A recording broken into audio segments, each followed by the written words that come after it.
What's up guys, welcome back to my self-improvement channel. In this video I'm going to be giving you tips and tricks on how to be more organized and how to create an organized day and a plan for the day, because if you're like me, it's hard getting out of bed and doing what you have to do, especially if you're unorganized. All right, well, to start, I'm gonna name 3 basic things. So life lessons to hold yourself to, planning formats that to help you organize and like format your planning, and executing your plan and getting to it, so that you're not just sitting there thinking, writing, and then you don't get nothing done. So if you're not much of a morning person, I understand, I'm the same way. But if you want to change that and be more productive, well, that's what you're here for. Here are some guidelines that I like to go by that helped me be organized. All right, to start, your first life lesson. If you're not out of bed by 10:30, then you haven't started your day, which is a problem. So, just have an alarm for like maybe 9:30, 10, and then by 10:30 you're out of bed slowly, and you slowly get out and you do what you have to do, and little by little, the more you do that, the easier it'll be to raise up the alarm at higher dates or like higher times of the day, so that it'll be easier to wake up like that. So now that you're out of bed, look around you, see how your room is, how you organize yourself. A messy room is a messy mind. So you'd have to, if your room is a mess in the morning, then that is the first thing that you should be on top of. The moment you wake up, whatever time that is, clean your room. Have your room nice and organized. It'll help you clear things, in your head. Another way to help clear your head is meditating, Take 10 minutes out of the day, the moment you wake up or right before you go to bed, and just clear your mind. And I'm not saying think of nothing, saying focus on your breathing, focus on breath work, and that way it'll help you to clear your mind, because the thoughts will be running through your head and eventually they're gonna fade. It's gonna fade over time, and you do it every day. You're gonna feel yourself be calmer and more organized and ready to do things throughout the day. And I promise you, if you do this, you're gonna feel more energy.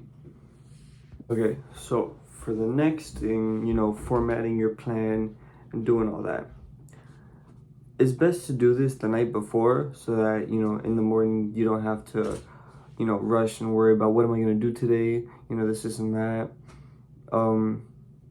Yeah, just do it the night before so that you have everything ready for the next day.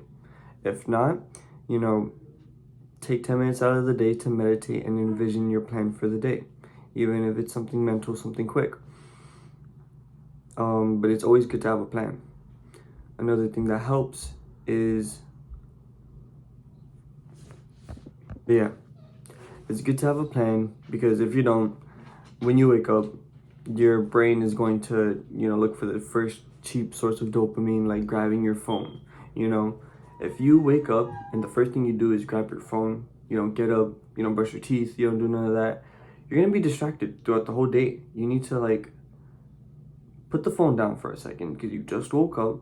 Appreciate that you're alive and you're breathing and you're up, and then you can get your phone. Like, the phone's not going nowhere, you just gotta discipline yourself.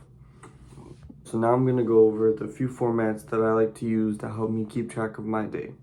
To start, I like to use the checklist, have a mental checklist of things that you have to do and the things that you can get done throughout the day. It doesn't have to be mental. You could write it down, have it in front of you, that way it'll be easier to go back and remind yourself, what was it that I had to do, if you're not good with memory, which is okay. Another thing is, okay, so let's say for time-sensitive situations, a good thing would be to set an alarm or plan accordingly, plan your time accordingly. So let's say you have to get to work by 5, which is what I had to do. I had to get to work by 5, and it took me an hour and a half to get there. I'll usually leave and get on the train 2 hours ahead, so I would have at least 30 minutes of space just in case, you know, the trains crash or crash. In case the trains, you know, would stall or do something, you know, stupid. But yeah, plan ahead and plan your time accordingly. You know, there's this thing called time box, which you know, you plan a certain time for each parts of your day, and you can do it throughout the week. You can do that too. I haven't gotten into that just yet, so I'll tell you, you know, when I do start doing that. But leave a comment down below telling me, you know, what helps you stay organized throughout the day if you decide to watch this video. Speaking of discipline, there are some methods that I like to use to stay on top of my goals that help me to get things done throughout the day, because sometimes if you're like me, you know, you think and you eventually psych yourself out of doing these things, and you feel shitty afterwards because you know you could have done them, but you get yourself to not do them. You gotta stop listening to that part of your brain. It's all about it's all in the mental, you know. But before I give you, you know, the tips and the methods to staying disciplined, you know, why don't you go ahead and subscribe, hit that like button if you've, you know, gotten this far in, you know, watching the video. Thank you so much. It means a lot. All right, so a good way to bypass the psyching yourself out is the countdown method. So let's say you gotta do something, like you're in front of an obstacle and you have to jump over it. You're gonna sit here and think about, you know, all the different ways you can jump over it. It's not gonna work. Just, you know, count down from 5, 4, 3, 2, 1, and then by the time you hit 1, shut off your brain and just go for it. And however you feel your body's gonna go for it, you know. You have to trick your mind into doing those things. And the more you do that, the easier it is to get into the habit of doing instead of thinking. So another thing that, you know, is hinging us from completing our objective and our task is the fear of failing. So something that, you know, that helps me get over that fear of failing is, you know, just the idea that, you know, it's a part of the learning curve. You have to get rid of that fear of falling, you know, or else you're never gonna do it. You're never gonna learn. Think about it like this. Every time you fail is a lesson behind that failure. You know, the only time you really lose is when you give up and when you stop continuing because you failed so many times. But if you learn from each time you fail, you are one step closer to that success. A lot of people, you know, like they don't get half as where they want to be because they're so scared of failing. You have to take that risk. You have to be, you know, risky so that you know how to handle it and what to do the next time you go around.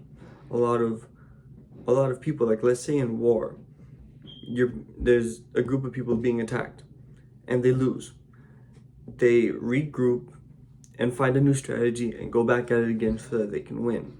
That is what you have to do. You have to sit back, regroup, and do it again. Doesn't mean to stop. It doesn't mean to stop. It means try again. Do it until you succeed, and that is the only way you can win. If you just know you're gonna do it, you know you're gonna succeed, no matter how many times you try and you fail, you're gonna get it. You just you can't be afraid of falling. So this other way to help discipline yourself is eliminating all the distractions that isn't helping you achieve your goals. The things that are keeping you from achieving your goals, you have to eliminate those distractions because they're gonna hold you back. You're gonna be putting time and energy into those distractions when you could be putting time and energy into completing the goals throughout the day, which is something that I also need to learn on doing more. But you know, I'm working on it. We're all learning. You know, a long day of hard work will always feel better than any type of cheap dopamine that you get from the distractions in your life and throughout your day. Because once you get that cheap dopamine, it's gonna, afterwards you're gonna feel like crap. Because here's how it works, right? When you put yourself through hard work, imagine, you know, this line, the hard work makes you feel like shit, right? But then afterwards you feel good, you feel better, and your baseline for feeling good it went from here going down now it's here.